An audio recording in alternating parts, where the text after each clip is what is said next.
Assalamualaikum warahmatullahi wabarakatuh. Waalaikumsalam. Apa kabar kawan-kawan ngobor semuanya dimanapun berada? Semoga sehat selalu, masih dalam lindungan Allah Subhanahu Wa Taala. Jumpa lagi di sini bersama kami di ngobrol seputar horor. Masih bersama saya nih di sini dan Mas Ayung sebagai narator kita yang akan menceritakan sesuatu tentang yang horor-horor tentunya. Betul. Itu aja lah Mas Ayung. Mau cerita apa nih Mas? Baiklah, Bang Ogan, pembukaannya sebelum aku cerita, tanya apa kawan-kawan dulu seperti biasa. Ya.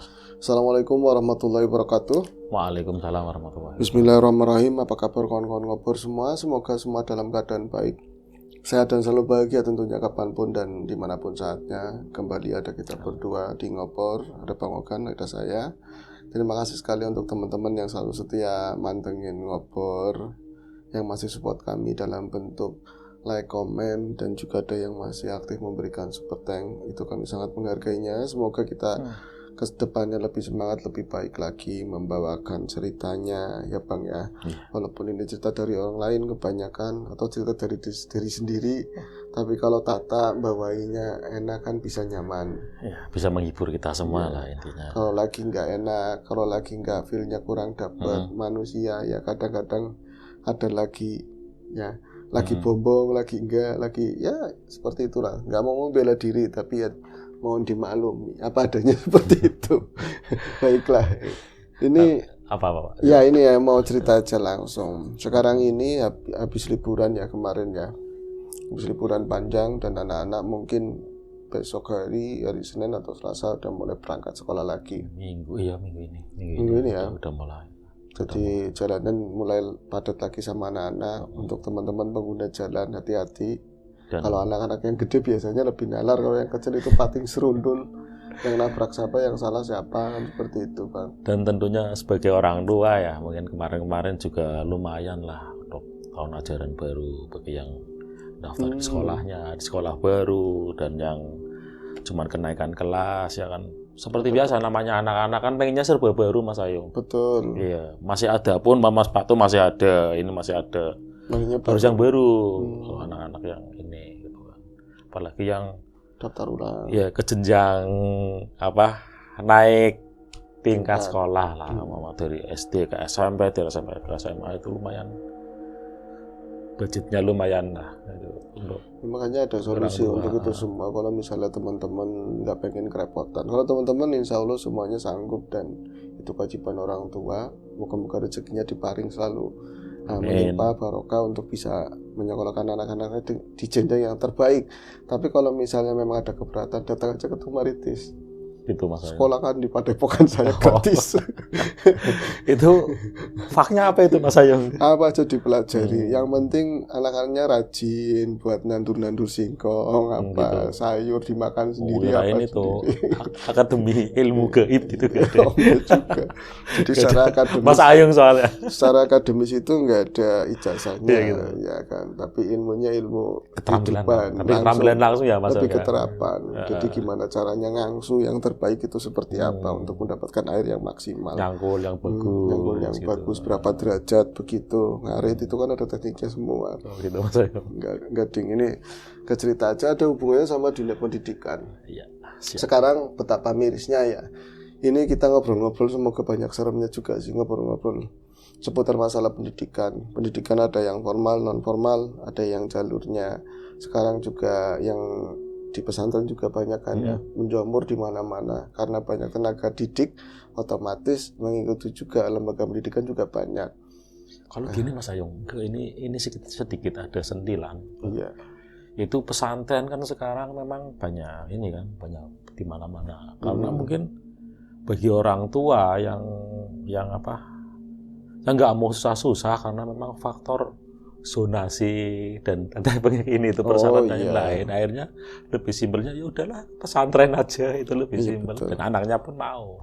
Kalau ke pesantren kan sebenarnya ya Bang, kalau menurut saya itu kan lebih pengkhususan. Ada sih pesantren modern yang di luar juga salaf kan ada juga, itu kan mengajarkan seperti pendidikan pada umumnya. Di luar tadi masalah keagamaan, ilmu fikih dan lain-lain. Itu juga diajarkan di sana, ada strata SMP, SMA dan lain-lain kan, seperti itu. Sama aja sebenarnya. Cuman tadi ya, kalau memang disekolahkan di pesantren, semoga itu keinginan anak. Ya anaknya juga benar-benar memang menginginkan itu dan siap. Jangan sampai alih-alih pengen menyekolahkan anak biar pendidikan agamanya dapat bagus, tapi sebenarnya mau ngeles jadi orang tua. Itu yang sangat miris kan kayak gitu. Anaknya badar ribet di rumah daripada ngurusi wong tua tok. Ya kan pesantren kan kalau bisa di pucukane kan Pulau Jawa atau di sana biar nggak bisa pulang. Kan ada yang seperti itu. Ini nyambung sama cerita yang mau tak bawain. Tapi walaupun sekarang ya perbedaan, sangat berbeda dengan zaman kuna. Saya pernah dapat cerita dari dari mbah-mbahnya lagi sampai pucuk sana mungkin sampai pol. Nah, generasi awal dulu kalau misalnya dunia pesantren, pendidikan dulu kan belum ada sekolah ya. Ya sekolah ya pesantren. Makanya kalau bisa dibilang duluan mana sekolahan sama pesantren, ya duluan pesantren kalau di sini. Kalau pendapat saya, ya kan? Mungkin dulu namanya beda, nggak ada nama-namanya. Iya. Tempat apa kalau dulu di tempat ngaji. Padepokan punya kiai siapa gitu. Seperti itu. Iya. Iya kan, setelah kesinian ada sekolah rakyat dan lain-lain itu baru ada pendidikan kayak sekarang lah formal. Kalau dulu ya adanya orang ngaji, kalau ada tenaga pendidik udah masuknya Islam ya mulai ada pendidik-pendidik yang ustadz juga itu ustadz atau kayak atau syekh dulu ya itu juga mengajarkan banyak hal, tentu nggak selalu nggak melulu masalah-masalah yang berkaitan sama agama, tentu praktik-praktik yang lain dengan tentunya nggak ada embel-embel kayak sekarang. Makanya kan berbeda sekali. Kalau sekarang bukan miris sih, tapi ada perbedaan yang jelas-jelas nyata. Kemarin-kemarin ada teman juga karena saking badungnya anak disekolahkan bawaannya tawuran mulu. Kalau menangan mending bang, sering kalah gitu loh. Koprot gitu. Iya sering kalah, sering ngangkutin barang-barang di rumah, upeti dari orang tua. Dia juga warung hebat lah gitu kan, buat menyokong teman-temannya yang ikut satu tawuran. Akhirnya kan bisa orang menangan, ya kan, barang-barang di rumah habis, urusan sama tenaga pendidik, pihak sekolah sama kepolisian. Akhirnya kalau mumet dibawa pulang kampung, disekolahin di pesantren. Alhamdulillah sih memang bocahnya betah. Ya karena apa? Teman ada yang menggelitik buat saya sekarang pesantren nggak semuanya sih, nggak semuanya tapi banyak kan begitu. Kalau sekarang ada sistem ini paketan bang. Iya kan, ada sistem paketan. Yang 1 bulan sekian nanti dapat lauknya apa, tiap minggu dapat ini kan ada seperti itu. Ada yang seperti itu sekarang. Jadi kalau misalnya yang orang tuanya loman terus punya rezeki banyak, anaknya di pesantren, saya yang VIP, anaknya lemu bang di sana itu pesantren modern yang luar biasa hebat, membahana lah. Di dalamnya itu banyak ada kantin segala macam keperluan disandingkan di sana. Yang porpore lah orang-orang yang emang nyantri mau bener-bener orang tuanya lah seadanya di sana ya paling jajannya seadanya. Makan ikan ketemu berapa kali.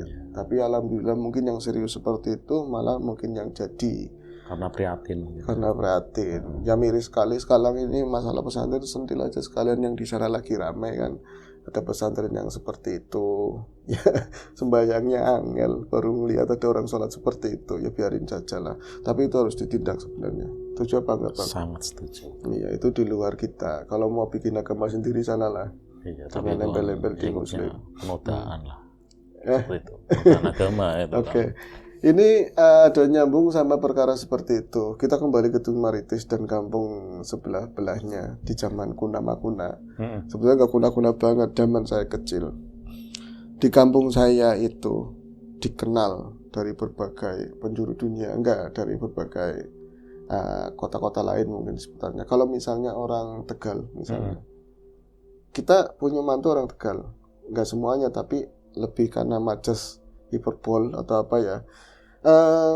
Sebagian untuk keseluruhan atau keseluruhan untuk sebagian, ada yang seperti itu. Aku ingatnya sekolah dulu Kalau dapat mantu orang Tegal misalnya, terus kok di sana plonga-plongo, temennya sholat nggak sholat, ngaji nggak bisa, itu mereka kecewa. Misalnya orang sana, orang di luar Tegal gitu, karena udah dikenal kalau Tegal itu tempatnya santri, tempatnya wong sing bisa ngaji, bisa ya sesuatu yang seperti itulah ya. Itu mereka kecewa.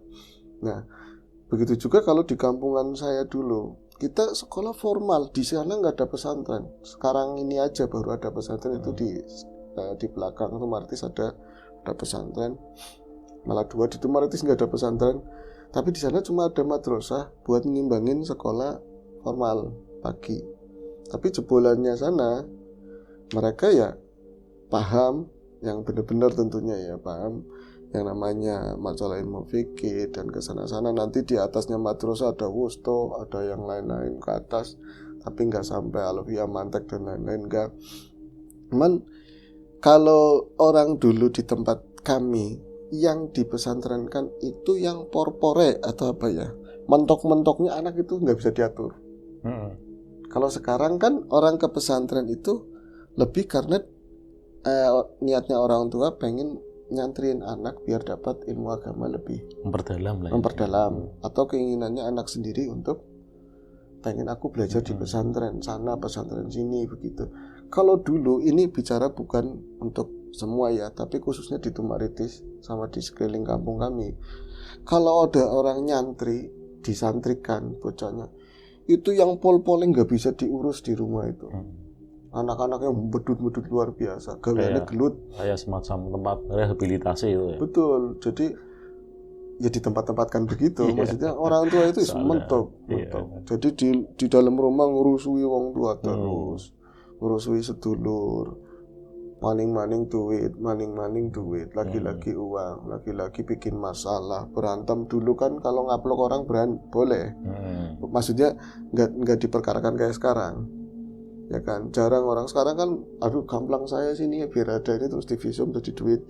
Kalau sekarang kan begitu. Kalau dulu asal berani ya berantem, ya kan. Kadang-kadang dipet, gerombolan saya, gerombolannya Bang Okan, saya maju, saya berantem sama situ, kalah udah gentle, seperti itu kan. Sekarang gitu. Angel, mainnya perkaraan, kasasi semuanya. Tapi ya bagus sih kalau yang benar-benar, tapi jangan cari perkara. Kalau dulu di tempat saya begitu Bang, kalau orang yang udah benar-benar bandel-bandel banget dipesantrenkan, terus jauh. Kalau yang deket pasti pulang.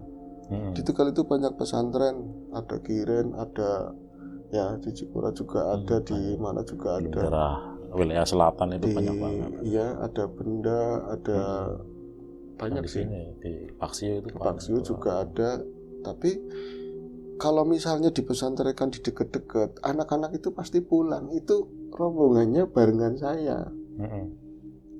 Jadi sekolah itu nggak mau berangkat, sekolah formal. Kadang-kadang doang. Kadang-kadang sakunya yang diambil, dianya mah nggak nyampe sekolahan. Ditegur wirawiri dari pihak sekolahan. Sekolah madrasah juga begitu. Berantem segala macam, akhirnya disantrikan. Tapi kalau misalnya dekat, pasti seminggu pulang. Makanya mereka nyantrinya di jauh-jauh, di Jombang, di pelosok, di mana seperti itu. Tapi aku nggak mau menyebut itu jadi santri mana. Kebanyakan dulu itu zaman Kanuragan, ya kan.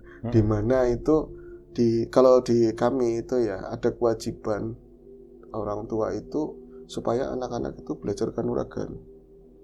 Itu umur ya SD, SMP itu udah wajib Kanuragan, kebatinan seperti itu. Niatnya sih alih-alih bocah supaya kayak bisa di film-film, tapi nanti ngerti intinya. Kan ada syaratnya, sholatnya harus rajin. Nanti ketemu sendiri, oh ternyata saya sholat itu bukan buat supaya bisa hebat, bisa buat punya ilmu ini, bisa silat ini, enggak. Tapi memang sholat kebutuhan saya, maksudnya seperti itu. Nah, di zaman itu berantem itu lumrah, pakai ajian, pakai itu. Kalau di kami seperti itu Bang. Belum nyampe udah mentah. Nah, ya itu ada sigeg karaninya seperti itu, ada yang namanya seperti itu, ilmu kontak, ada juga sambat, macam-macam. Nah, ini yang tadi oknum-oknum tadi ya, bocil-bocil yang rasa-rasa tadi di pesantren kan, itu nggak kalah. Pulang-pulang itu nangkepin tuyul. Yang saya nggak tahu, saya matanya nggak ngeliat. tapi yo gagahan, siapa aja ditantangin, alih-alih apa ya dari pesantren pecinan begitu kan, terus pakai sarung keder-keder siang-siang begitu, nanti tahu-tahu set kayak gitu, wadah botol slop, udah kena, wis kena tuyul endi, nggak ada apa-apanya gitu kan.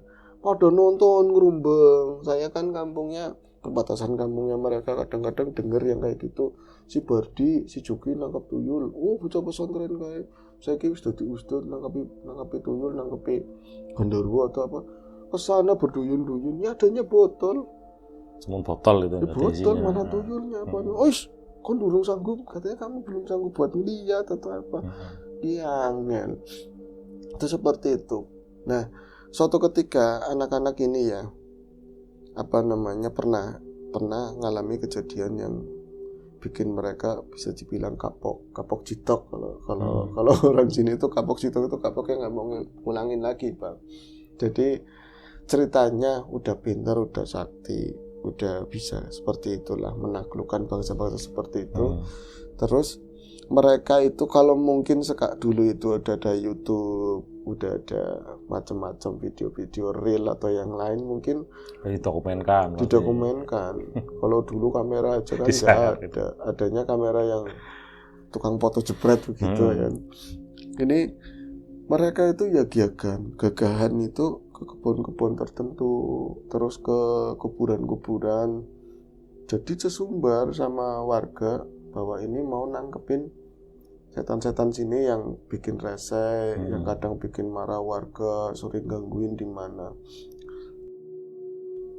Tentu aku nggak menyaksikan bagaimana prosesinya atau apa, tapi ketika mereka ada yang kena, terus waktu itu nggak bisa disembuhin karena memang dekat malam apa ya waktu itu. Jadi belum ada listrik, Bang, belum ada listrik. Sadunya kayak apa waktu itu ya? Belum ada listrik. Saya itu bukan termasuk orang yang cepat nangkep pelajaran. Jadi harus belajar kalau memang harus pakai nilainya apik. Kalau nilainya pengen bagus harus belajar. Pakai lampu tempel, terus tak ulang-ulang gitu biar nyangkol besok ulangan. Atau ada teriakan-teriakan kayak gitu kan, orang menjerit-jerit. Ya tentu bukan suara teriakan minta tolong, tapi biasanya ibu-ibu yang cepat rame. Tetangga-tetangga gembrangseng di luar itu rame-rame apa gitu kan. Pas sampai keluar itu ternyata si Bardi kesurupan. Itu bukan orang tempat saya, tapi tetangga belakang, udah beda desa. Tapi karena memang dulu itu ya dekat, hubungan itu dekat. Kayak sekarang kan lebih solidar ya orang-orang ya. Itu kita langsung bawa kalau dengar apa walaupun jauh langsung langsung ke sana itu. Langsung ke sana, bocil sendiri, saya tutup buku dulu itu PPKN ya, PPKN. Belum, kalau dulu masih ya? PMP betul. PMP saya tutup, Pandi kon mau kemana? Melu ikut. Wis wong kesurupan melu mau pokoke melu, kalau di rumah itu nanti malah takut. Saya ngikut, kalau mbak lagi mau peduli. Dia mau urusan kayak gitu lah, sembuh gitu kan. Nah, ada aku ngikut ke sana. Pas ke belakang ternyata ada bocah lagi dipegangin banyak orang. Kalau badan-badannya kan badan-badan kecil kayak badan saya. Saya itu gede-gede sekarang, Bang. Dulu kecil. Iya kan? Terus, situ juga iya, dulunya kecil. Sekarang gede perutnya. Dulu itu di sana ada bocil ya, ada anak itu rambutnya agak gondrong, dan dulu rambut gondrong itu saru banget. Karena anak kecil itu ya rambutnya harus cepat, pendek, itu tertib namanya. Guru-guru juga sangat disiplin masalah rambut. Itu rambutnya gondrong karena dia tadinya nyantri 4 bulan. Pulang ke sekolah nganggur lagi, bikin rusuh lagi. Bedanya rusuhnya sekarang itu rusuh ala-ala bocah bekas santri, sarungan, nanggepin setan lah seperti itu. Tapi malam itu ada beberapa obor di situ, lampu patromak dikeluarin, digeser, itu dari rumah tetangga. Ini juga termasuk bukan orang punya, tapi lumayan lah ekonominya, tapi dari hasil sawah. Jadi bukan diletakin di dalam rumah, katanya takut ngerusakin perabotan. Karena tadi aja bocah habis maghrib saya tungguin, kata orang tuanya. Cuman waktu itu saya belum bisa mencerna kayak sekarang, kesinian aja pas sudah dulu ceritanya gimana tuh, baru jelas kan buat diceritain. Jadi katanya si Bardi itu sama Cuki dari kemarin itu wirawiri, si Cuki nyamperin si Bardi, Cuki nyamperin Bardi lagi, ditanyain mau ngapain, katanya enggak, tapi mereka nyiapin botol, lagi-lagi nyiapin botol. Buat apa botol? Wis mana orang sama melu-melu, nggak usah ikut-ikutan. Ya mau ngapain? Mau nangkepin belis katanya seperti itu, mau nangkepin setan. Aduh, Jenggara, jangan macam-macam kalian, bocah-bocah wingi macam-macam. Enggak, wis menang aja, diam aja, nggak usah ikut-ikutan orang tua. Lah itu selama 2 hari itu cerita ibunya, si bocah itu lagi diikat. Bocah itu lagi diikat di pohon nangka. Diikat karena memang sangat mengganggu bang. Itu aja talinya udah tali tambang yang buat negor gelugu kayak loh, yang gede. Sakit ya. Itu kelihatan pada merah-merah begitu kan, diikat telanjang baju malam-malam. Ada obor kalau macam ini, sampo patroma kan. Paling yang lain nontonnya pakai senter yang stainless itu kan. Itu lagi teriak-teriak, ibunya cerita, primen gimana kejadiannya. Selama 2 hari itu bocah wirawiri nyamperin anak saya si Bardi, terus keluar kalau jam 9 malam berdua, terus ada satu lagi yang lebih gede anak sinian, tapi dia lagi nangis posisinya, nggak mau cerita takut disalahin kan waktu itu pasti keluar. Terus katanya, saya nggak tahu, katanya mau nangkepin belis, tapi nanti pulang-pulang ke jam 3 esok. Pulang-pulang jam 3 pagi. Nah tadi sore maghriban biasanya si Bardi ya setelah pesantren sih wiridnya lama memang, tapi selama-lamanya ya nggak lama banget. Nanti dia minta makan, saya udah tak sediain spon itu di belakang, tinggal ngambil, tinggal nyedok doang. Lagi pucuk orang metu-metu nggak keluar. Bocah itu nggak keluar, tapi aneh, itu cerita sama mbah-mbah, nenek-nenek yang pada nonton. Tapi aneh, malam itu umah sing adem, kita genteng tinggi kan adem, hawanya juga bukan musim panas. Itu kok tiba-tiba sumuk, ruangan itu sumuk, gerah panas dan kita nggak betah. Wong bapaknya itu orang kalem aja, hari itu dari pulang dari sawah udah sering marah-marah, terus kiprimen sih, kayak suasananya angin, nggak enak. Terus saya di rumah cuman isinya kan cuman saya, suami sama si Bardi. Nah kakak-kakaknya pada di Jakarta. Bisanya kayaknya kadang-kadang ada orang masuk, tapi lawang pintu ngunci.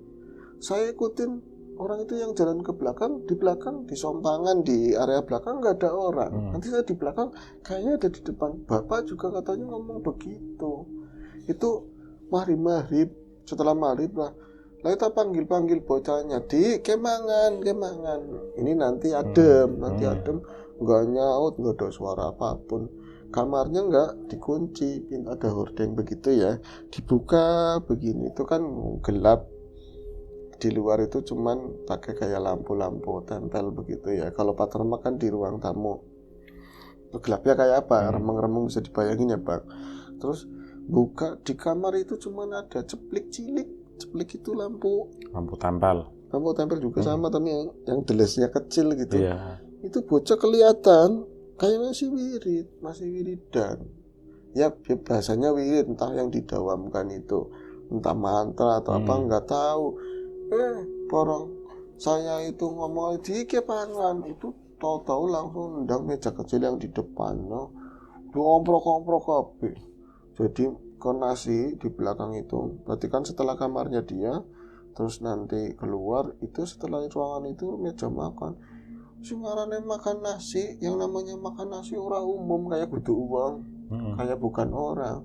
Nasi itu tangan 2 dimakan kayak gitu. Dendengnya padahal sih bukan dendeng, tempe paling. Ya apalah itu, bebas sih Bang. Cuma itu grow nggak eling, kayak bukan makannya manusia. Bocah kamu kenapa eling, istighfar cuma saya ibunya, padahal itu gendut, gede badannya itu wer. sama di meneng getih, meneng kena tembok, kena palangan pintu. Bapaknya apalagi cungkring kan, enteng banget dilempar-lemparin. Geger sampai sekarang. Untung ada ustadznya, ustadz situlah ya. Akhirnya dipegang-pegangin orang banyak, diikat. Nah itu posisinya lagi didoain lah, diritualin lah. Cuman itu pasti, cuman pas lagi ke sana itu posisinya cuman nunduk, cuman gerem-gerem begitu, Bang. Gerem-gerem kan. Akhirnya ditanyain, kalau misalnya ya teman-teman atau kita lihat di tayangan di layar begitu ya, visual, terus ada gelap, kita apalagi yang penakut, ada penampakan putih lewat aja serem. Iya. Serem. Itu pocongnya, itu kuntinya. Di zaman dahulu ketika dapuran pisang di mana-mana pisang, ada pohon-pohon gede, antara lain tadi pohon nangka, gelap, orangnya itu banyak, nggak ngapa-ngapain aja diem. Itu seremnya udah kayak apa buat anak kecil tentu ya, buat orang dewasa juga serem. Apalagi di pohon nangka itu ada yang diikat manusia, bocah kecil, posisinya itu ini dikalungin di belakang, berarti pohon nangkanya itu di sini, nggak terlalu gede sih pohonnya. Jadi diikat di belakang begitu, posisinya suaranya growol banget tuh, laki-laki tua serem kayak gitu. Seremnya udah kayak apa Bang memang itu. Dan nggak tahu yang dirasain, paling kalau anak kecil itu berapa Mbah? Aja takon baik. Jadi mbah saya juga lagi tegang-tegang, nggak senang ditanya-tanyain mulu, aja takon baik, katanya jangan nanya mulu. Jadi pada foto istighfar, ada yang yasinan di situ. Kenapa nggak di dalam? Orang dibilang kalau di dalam itu ngamuk-ngamuk. Akhirnya si Juki itu dipanggil. Juki itu nggak apa-apa, tapi dia itu dilarak lah bahasanya, itu dibawa ke situ, itu udah posisi digendong, jadi lemas. Katanya sih dari asar itu bocah kayak sekarang itu kayak lumpuh layu gimana sih? Iya. Lemas, tapi karena buat saksi dipaksa-paksa. Kadang orang dulu itu apa ya, kencang-kencang baik-baik, tapi kalau lagi tegas ya tegas. Itu rumahnya nggak jauh, di situ digendong, itu udah lemas. Dia juga sebenarnya dia kena juga kesurupan juga, tapi versinya bukan yang galak. Akhirnya ustadznya waktu itu yang kedengeran itu marah-marah, kongkon siapa gara-gara temen ini pada bikin masalah di mana gitu. Wong kita yang orang sini tua-tua aja tahu batasannya. Ini gara-gara pinter sandi. Kata pinternya berapa? Sampai mana gitu. Baru 4 bulan nyantri pada royal gitu. Itu dimaki-makin habis-habisan. Itu yang nangis-nangis kan orang tuanya. Ngapunten tet, ngapunten, ngarane bocah, namanya bocah, gagahan, ilmu sadidik gagahan gitu kan. Tolong pokoknya saya atas nama orang tua, kalau misalnya anak-anak saya kurang sopan sama lingkungan musik sini ya sampean sampaikan buat jangan bocah-bocah ini bisa lepas dari ini semua. Akhirnya karena lama banget pulang Bang, minta pulang, tapi dari ceritanya katanya berhasil dimediasi lah sama ustadznya. Terus mereka itu ada penyembuhan sekitar mau semingguan. Itu ternyata apa itu? Itu ternyata bentar.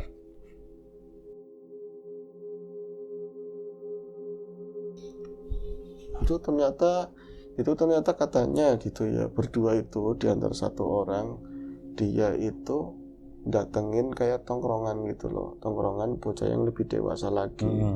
Tapi kalau dulu itu kan ada yang kayak nyeleneh terus rumangsa hebat, kita ngecenginya seneng.